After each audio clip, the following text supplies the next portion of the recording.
Votre rendez-vous avec les entreprises mayennaises, comme tous les matins, 9h moins le quart, c'est Made in Mayenne. Avec ce matin, donc, Bernard Faure, bonjour. Bonjour. Vous avez 46 ans, vous êtes à la tête de Tenaxia, entreprise lavalloise que vous avez créée avec un associé, Maxime Delorme, en 2001. Oui. Alors, pour expliquer votre activité, peut-être pour faire simple, est-ce que je peux dire que Tenaxia est là pour accompagner les entreprises dans le domaine de l'environnement et de la sécurité ?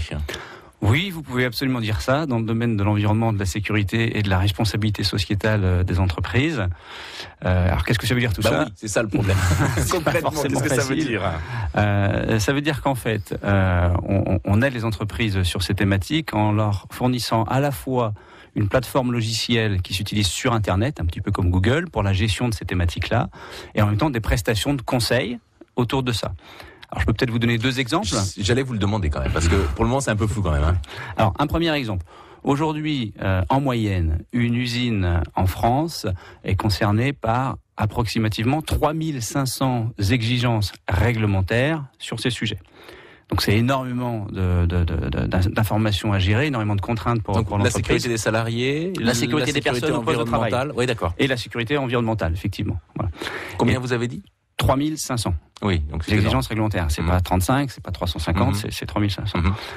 Et en plus, ces 3500 évoluent régulièrement. On va dire qu'il y en a 10%, donc peut-être 350 qui évoluent chaque année. Donc le chef d'entreprise ne peut pas tout connaître là. Donc le chef d'entreprise ne peut pas tout connaître.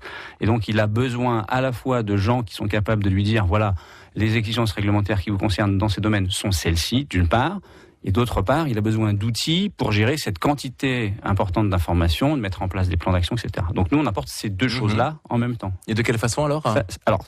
En fait, nous avons donc des consultants qui connaissent la réglementation, qui peuvent aller visiter les entreprises et identifier les réglementations qui la concernent. Et ensuite, les consultants mettent ça, on va dire ces informations-là, sur la plateforme logicielle qui est accessible donc aux clients sur Internet. Ça demande une grande confiance entre le chef d'entreprise et vous-même donc. Ah, tout à fait. Ça demande une grande confiance, ça demande beaucoup de processus. Ça demande un système qualité très élaboré pour faire ça effectivement de manière rigoureuse. Comment est-ce qu'on en arrive à créer ce type d'entreprise, ce type de structure que vous gérez donc ? Alors, à l'origine, moi, je suis parisien d'origine et j'étais venu travailler en Mayenne au sein de la société Séché Environnement, en matière de traitement de déchets. Et puis j'étais en relation avec les entreprises industrielles et je m'étais rendu compte que finalement, elles géraient assez peu toute cette thématique environnement. C'est-à-dire qu'on était en retard ? C'est-à-dire qu'il y avait des problèmes dans les entreprises ? Il n'y avait pas de problème forcément, mais disons que les systèmes d'information sur ces sujets n'existaient pas. Je suis par exemple allé visiter des entreprises pour demander comment elles géraient leurs risques environnementaux, et on m'a montré des classeurs papier qui évoluaient pas forcément beaucoup. Donc, comme c'était en 99 qu'à l'époque il y avait la bulle Internet, je ne sais pas si vous vous souvenez, qui était en train de grossir, forcément je me suis dit il y a certainement des services à apporter sur ces sujets. En utilisant Internet, puisque c'est une nouvelle donne en fait. Et donc vous avez créé cette entreprise à partir de ce constat.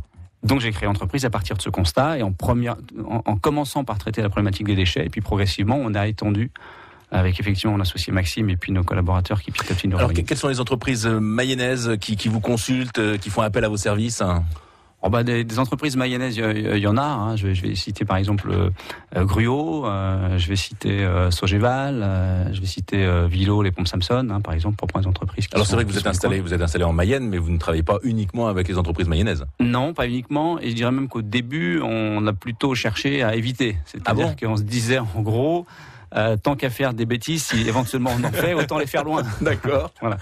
Donc non, la clientèle aujourd'hui, c'est principalement des grands groupes internationaux, beaucoup de grands groupes français, mais pas seulement. On travaille plutôt avec des grosses entreprises plutôt que des petites entreprises, des PME par exemple. Alors, oui, clairement, la clientèle de Tenaxia aujourd'hui est majoritairement des grands comptes, mais progressivement, on a mis en place une offre qui est dédiée aux PME, qui porte un autre nom d'ailleurs, qui s'appelle Ever HSE, et cette offre commence maintenant effectivement à bien se développer.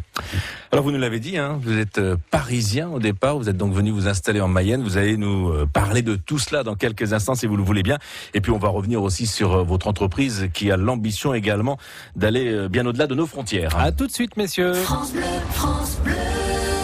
France Bleu, partenaire du palmarès de l'écologie de l'hebdomadaire La Vie. Écologie, votre département passe au banc d'essai.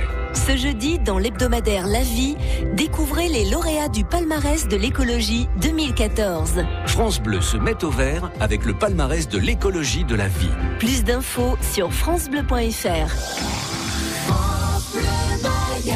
La suite de Made in Mayenne sur France Bleu Mayenne. Avec toujours Bernard Faure, donc chef d'entreprise en Mayenne, l'entreprise Tenaxia. Alors vous avez 45 collaborateurs pour quel type de métier ? Alors 45 collaborateurs, globalement on a une quinzaine de consultants, donc des gens qui connaissent en particulier par exemple la réglementation en matière d'environnement, de sécurité et de développement durable. Et qui ont besoin de se former régulièrement parce que vous l'avez dit, cette réglementation évolue donc. Ah oui, qui ont besoin de se former régulièrement et du reste on a comme objectif au niveau de l'entreprise que chaque collaborateur soit formé au moins une fois dans l'année sur un sujet.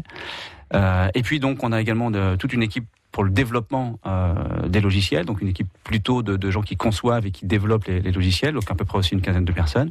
Et puis ensuite une équipe support également, depuis la partie commerciale, administratif, RH, etc. Et j'ai vu que vous aviez aussi des représentants à l'étranger. Oui, alors on a l'ambition effectivement de développer à l'étranger. On a mis en place un premier partenariat il y a quelques années en Italie, et puis là on pousse nos feux dans les pays anglophones et en particulier effectivement aux États-Unis. Où le marché de la responsabilité sociétale est un marché qui va exploser dans les années qui viennent. On ne vous arrête plus donc. Oui, on va tâcher de continuer assez loin, oui. Ouais, c'est un petit peu le but. Donc vous le disiez aussi tout à l'heure en première partie, vous êtes parisien d'origine, vous êtes arrivé en Mayenne en 1997, donc pour créer aussi votre entreprise en 2001. La vie mayonnaise vous convient ? Oh oui, la vie mayonnaise me convient tout à fait bien. Vous savez, quand on a une famille nombreuse, c'est tellement plus facile de vivre ici que de vivre à Paris, même si on est parisien d'origine. Les enfants, effectivement, mon épouse, tout le monde se plaît beaucoup. Et je pense même que pour créer une entreprise, c'est plus facile de la créer ici, à Laval, en Mayenne, que de la créer à Paris. Ah oui, pourquoi ? Pour plusieurs raisons. D'abord parce que quand on crée une entreprise, on met toutes ses économies dedans, on n'a pas forcément de revenus pendant pas mal d'années. Et donc d'être dans un environnement qui coûte pas trop cher, c'est comme un premier point. Le deuxième, c'est au niveau on va dire du stress. L'avantage quand on est ici, moi je travaille à 5 minutes de chez moi. Voilà. Donc il y a tout le stress du voyage, du transport, 1 heure avant d'aller travailler, 1 heure ensuite, ça n'existe pas. Et puis enfin, il y a vraiment des réseaux ici qui sont accessibles aux chefs d'entreprise de l'entreprise qui naît. Moi je pense qu'une entreprise comme Tenaxia à la naissance représente rien du tout si elle est en région parisienne. Pour les décideurs parisiens, elle représente quelque chose ici. Et donc il y a tout un tas de réseaux qui s'ouvrent beaucoup plus facilement. Mais vous parliez de votre famille il y a quelques instants.